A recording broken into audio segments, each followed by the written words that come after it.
자여 내 영혼이 잘된 같이 내가 범사에 오늘의 말씀은 여호수아 1장 1절에서 9절까지의 말씀입니다. 주님의 종 모세가 죽은 뒤에 주님께서 모세를 보자 하던 눈의 아들 여호수아에게 말씀하셨다. 나의 종 모세가 죽었으니 이제 너는 이스라엘 자손 곧 모든 백성과 함께 일어나 요단강을 건너서 내가 그들에게 주는 땅으로 가거라. 내가 모세에게 말한 대로 너희 발바닥이 닿는 곳은 어디든지 내가 너희에게 주겠다. 광야에서부터 레바논까지 큰 강인 유프라테스 강에서부터 햇사람의 땅을 지나 서쪽의 지중해까지 모두 너희의 영토가 될 것이다. 내가 사는 날 동안 아무도 너의 앞길을 가로막지 못할 것이다. 내가 모세와 함께 하였던 것과 같이 너와 함께하며 너를 떠나지 아니하며 버리지 아니하겠다. 굳세 고용과 마여라. 내가 이 백성의 조상에게 주기로 맹세한 땅을 이 백성에게 유산으로 물려줄 사람이 바로 너다. 오직 너는 크게 용기를 내어 나의 종 모세가 너에게 지시한 모든 율법을 다 지키고 오른쪽으로나 왼쪽으로 치우치지 않도록 하여라.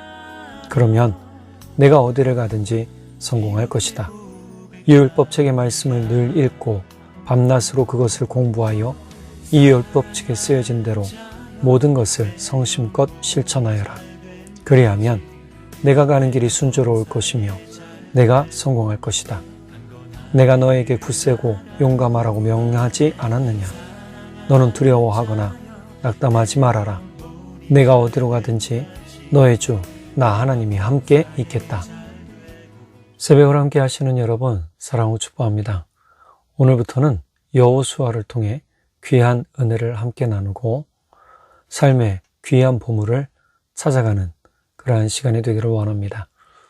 여호수아의 이름의 뜻은 야훼는 구원하신다, 구원이시다 이런 뜻입니다. 야훼는 여호와를 말합니다. 하나님이죠. 기록 시기는 BC 1390년경으로 보고 있습니다. 대부분의 내용은 여호수아가 기록하였음을 알 수 있고요. 여호수아의 죽음 이후의 기록과 그런 이야기들을 통해서 보면 나머지 죽음 이후의 그 이야기는 다른 사람이 쓴 것으로 보고 있습니다. 중요한 것은 여호수아가 죽기 전까지의 내용은 분명히 여호수아가 기록을 했지만 나머지 부분 여호수아의 죽음 이후의 기록은 다른 이가 기록했을 것으로 추정합니다. 그러나 분명한 것은 이것 또한 하나님의 영감으로 기록되었다는 사실에는 부인할 수가 없습니다. 여호수아서는 이스라엘 백성이 요단강을 건너서 가나안 땅, 하나님께서 약속하신 땅에 들어간 후에 정복전쟁, 그리고 그 땅을 하나하나 넓혀가는 그러한 내용입니다. 가나안에 살고 있던 여러 족속과 자국 왕국들을 몰아내고 점령하는데 약 7년의 시간이 걸립니다. 40년 전에 모세의 명령에 의해서 12지파에서 가장 용맹한 사람, 청년이었죠. 12명을 뽑아 여리고성을 먼저 정탐하게 했지요. 자, 그때 같이 갔던 사람이 여호수아와 갈렙이었습니다. 실제로 나머지 10명의 정탐꾼의 이야기는 잘 없지만 가나안 땅에 들어간 이후에 가장 왕성하게 정복전쟁에 앞선 사람들이 여호수아와 갈렙이었습니다. 그래서 여호수아와 갈렙만이 약속의 땅에 들어간 사람들이 되었고 광야에서 불평하던 비겁했던 사람들은 모두 광야에서 죽고 그들의 자녀만 들어가게 됩니다. 이 당시 가나안 땅에 살던 족속들은 이렇게 됩니다. 가나안 족속, 아모리, 브리스 족속, 기르가스 족속, 헷 족속. 가나안 족속은 이스라엘 고원과 요단 계곡에 거주했던 사람입니다. 아모리 브리스 족속은 여부스 족속 남쪽의 산들에 거주했던 그러한 족속이죠. 기르가스 족속은 갈릴리 바다의 동쪽에 거주했던 그러한 족속입니다. 헷 족속은 레바논 산 지역에 거주했던 족속이죠. 오늘 본문 1절에서 9절까지는 서론에 해당하는 내용입니다. 하나님은 모세가 죽은 뒤에 여호수아를 만나주시고 여호수아에게 이스라엘 백성을 이끌고 하나님께서 약속하신 땅으로 들어가라고 명령하십니다. 그 땅을 이스라엘 백성에게 주겠다고 약속하시죠. 자, 그 영토는 어디까지냐? 4절에 보니까 광야에서부터 레바논까지, 큰 강인 유프라테스 강에서부터 햇사람의 땅을 지나 서쪽의 지중해까지 모두 너희의 영토가 될 것이다. 그럼 광야에서부터 레바논 그쪽서부터 시작해서 쭉 올라가서 지중해까지 굉장히 넓은 영토죠. 그곳까지 다 이스라엘 백성의 땅이 될 것이다 라고 약속을 해주십니다. 하나님은 여호수아의 앞길이 창창할 것이고 하나님께서 함께해 주실 것을 약속해 주십니다. 5절 볼까요? 내가 사는 날 동안 아무도 너의 앞길을 가로막지 못할 것이다. 내가 모세와 함께하였던 것과 같이 너와 함께하며 너를 떠나지 아니하며 버리지 아니하겠다. 하나님은 여호수아에게 내가 모세와 함께했던 것처럼 너와도 함께해 주겠다라고 이야기하십니다. 이것은 굉장히 큰 약속이죠. 사실 모세의 지금 마음 상태를 살펴본다면 참으로 막막했을 것 같습니다. 물론 모세를 통해 안수를 받고 기름 부음을 받고 2대 지도자가 되었죠. 그런데 뭘 해야 될지 어떻게 해야 될지 참 막막했을 겁니다. 그래서 모세가 했던 것처럼 하나님 앞에 부르짖었겠죠. 하나님 어떻게 해야 됩니까? 하는 순간 하나님 만나주시고 여호수아에게 격려해 주십니다. 알다시피 40년간 모세의 옆에서 수종 들어주며 모세의 그림자처럼 생활했던 인물이 여호수아입니다. 모세의 모든 것을 잘 봤겠죠. 삶과 신앙과 그의 리더십을 직접 옆에서 보았다라는 것고 겪었다라는 것입니다. 자, 이러지만 막상 또 이끌려면 이게 마음이라는 게 쉽지는 않죠. 자, 자신이 원한 것도 아니었지만 그럼에도 불구하고 지도자가 되었다는 사실은 변하지 않는 상황입니다. 얼마나 두렵고 떨렸을까요? 자, 그때 하나님이 만나주시죠. 그리고 격려해 주십니다. 굳세고 용감하여라. 내가 너에게 굳세고 용감하라고 명하지 않았느냐? 너는 두려워하거나 낙담하지 말아라. 내가 어디로 가든지 너의 주 나 하나님이 함께 있겠다. 하나님은 2번이나 함께 있겠다라고 약속하시고 또 3번이나 격려를 하세요. 6절 굳세고 용감하여라. 7절 초반절 오직 너는 크게 용기를 내어. 그 다음에 9절 초반절 내가 너에게 굳세고 용감하라고 명하지 않았느냐? 너는 두려워하거나 낙담하지 말아라. 하나님은 계속해서 지금 모세의 심리 상태가 어떤지를 파악하고 계셨어요. 그러니 아무리 말씀을 들어도 하나님이 함께 하시겠다고 해도 이 두렵고 떨리는 마음 쉽게 가시지 않는단 말이죠. 그런데 하나님은 계속 용기를 내라. 두려워하지 말아라. 용감해라. 격려하시는 것이죠. 굳세고 용감해라. 이게 얼마나 큰 힘이 됩니까? 사실 우리가 이런 격려를 받을 때 사실 힘이 나는 것도 맞습니다. 저는 우리 모든 성도님들이 서로에게 이렇게 격려해 주길 원합니다. 하나님이 당신과 함께 하시니 용기를 내십시오. 두려워하지 마십시오. 낙담하지 마십시오. 용감하십시오. 이게 지금 우리가 해줘야 될 말인 것 같습니다. 하나님은 이렇게 두렵고 떨리고 자신감 없는 모습을 보인 여호수아에게 이렇게 명령하시죠. 여호수아에겐 매우 힘이 나기에 충분한 격려였습니다. 여호수아의 불안하고 혼란스러운 마음을 바꿔놓으시는 격려와 독려가 여호수아를 더욱 담대한 믿음의 사람으로 바꿔놓습니다. 그러나 하나님은 격려만 하지 않으세요. 당부도 하십니다. 여호수아가 겸손으로 매진해야 할 것을 말씀해 주시죠. 하나님의 당부는요, 사실 우리 모든 사람들에게도 성공의 인생 키워드가 무엇인가를 분명하게 알려주는 메시지입니다. 하나님은 2가지 키워드를 얘기하십니다. 첫 번째, 나의 종 모세가 너에게 지시한 모든 율법을 다 지키고 오른쪽으로나 왼쪽으로나 치우치지 않도록 하여라. 자, 이 율법은 무엇일까요? 우리가 이미 출애굽기를 통해서 하나님께서 이스라엘 백성에게 알려주신 율법이 있었죠. 그것입니다. 자, 그것을 잘 지켜서 좌로나 우로나 극단적으로 치우치지 말고 오직 어디만 봅니까? 하나님만 봅니다. 자, 하나님만 보면 어떻게 됩니까? 내가 어디를 가든지 성공할 것이다. 우리 인생 키워드의 성공은요, 바로 하나님께 있습니다. 내가 아무리 노력해도 이 땅에서 진짜 유명해진다고 해도 하나님을 잃어버리면 아무 소용이 없습니다. 어떤 분이 그런 얘기를 하더라고요. 열심히 살았어요. 열심히 돈을 모았어요. 흔한 말로 성공했어요. 인플루언서가 됐던 CEO가 됐던 성공했습니다. 그런데 돌아서 딱 보니까 뭐가 없어요? 네, 내 가정이 없더라는 거예요. 아니, 가정이 없다니요. 남편도 있고 아내도 있고 자녀들도 있는데 왜 없다고 얘기하나요? 네, 그들이 이미 그 사람에 대해서 멀리 바라보고 있더라는 거예요. 가족이 아닌 거죠. 인생 키워드는요, 우리가 하나님을 떨어뜨려 놓고서는 말할 수가 없어요. 그러니까 인생 성공의 비결이 무엇이냐? 첫 번째, 하나님의 말씀을 잘 지키는 겁니다. 좌로나 우로나 치우치지 않고 오직 하나님의 말씀을 쫓아 하나님을 섬기고 하나님만 바라보는 것이죠. 자, 두 번째는 뭘까요? 이 율법책의 말씀을 누리고 밤낮으로 그것을 공부하여 이 율법책에 쓰여진 대로 모든 것을 성심껏 실천하여라.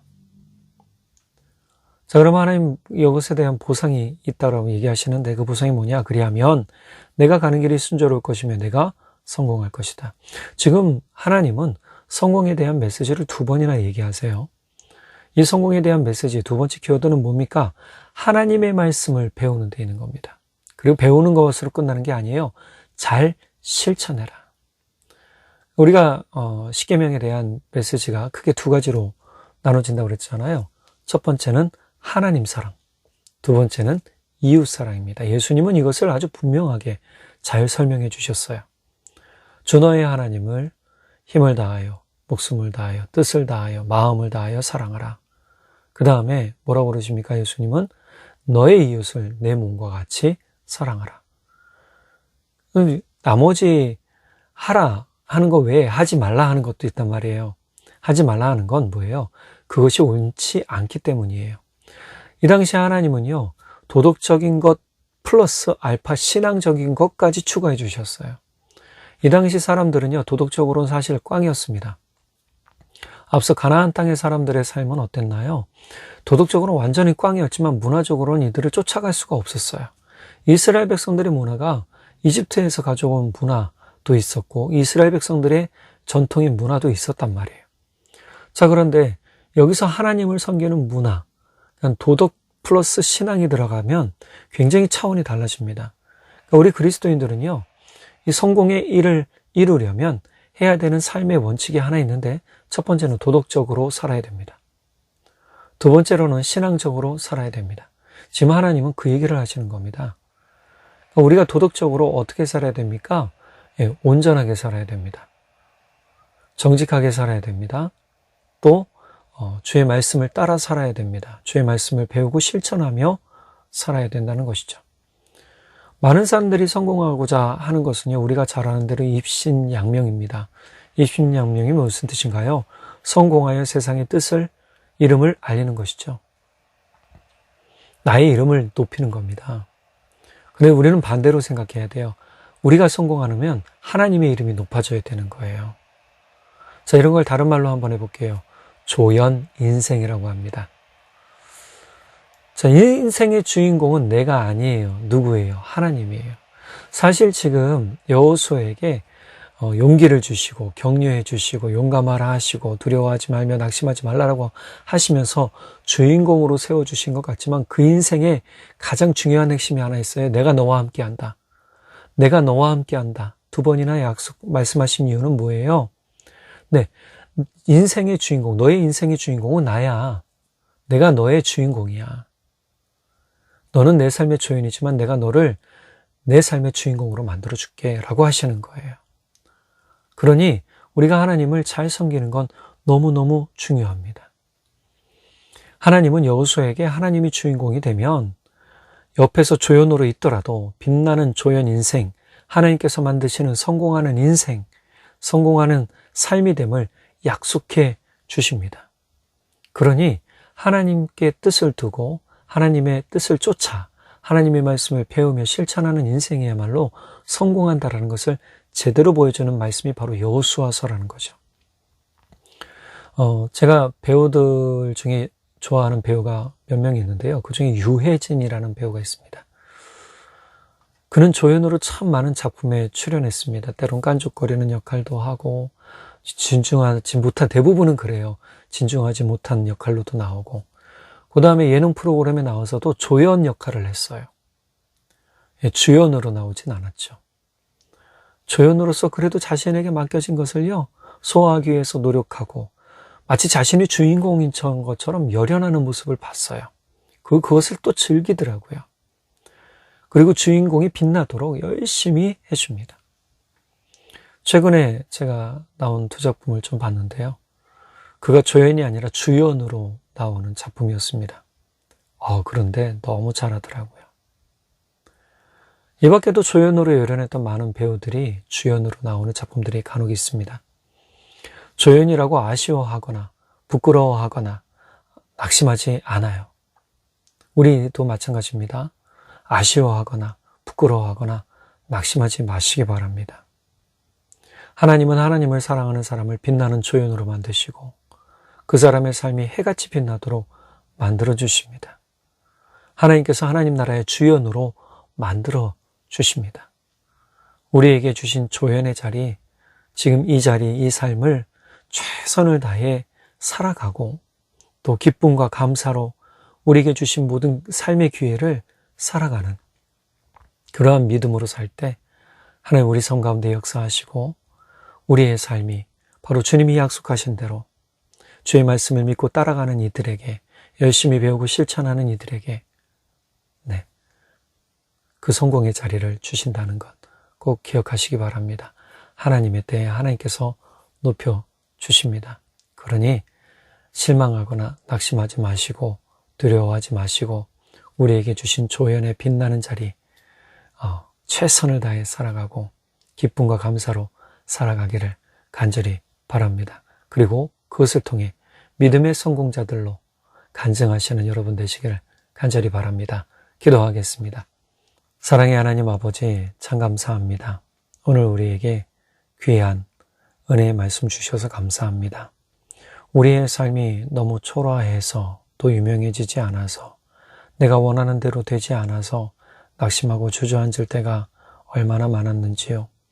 하나님, 나는 내 인생이 왜 이렇습니까? 우리 인생이 왜 이렇습니까? 라고 한탄하며 하나님께 원망한 적도 분명히 있었을 것입니다. 그러나 주님은 여전히 우리의 주인공이십니다. 우리 삶의 주인공은 하나님 한 분, 예수님 한 분밖에 없습니다. 우리는 그저 조연의 인생이지만 주님을 섬길 때 주님께서 바로 주연처럼 빛나게 해주신다고 약속해 주셨습니다. 너는 용기를 내어라, 용감하여라, 두려워하지 말고 낙심하지 말아라 라고 격려해 주시는 그 격려를 통해 우리가 주의 말씀을 붙들고 주의 말씀을 쫓아 좌로나 우로나 치우치지 않고 오직 하나님만 바라보며 나아가겠습니다. 또한 주의 말씀을 지켜가겠습니다. 그리고 주의 말씀을 열심히 배워서 주의 말씀을 온전히 실천하겠습니다.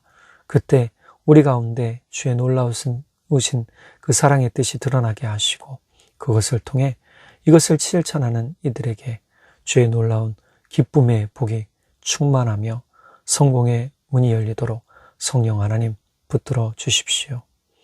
우리 인생의 귀한 삶의 문이 되시고 열쇠가 되시는 우리 주 예수 그리스도의 이름으로 간절히 기도드렸습니다. 아멘.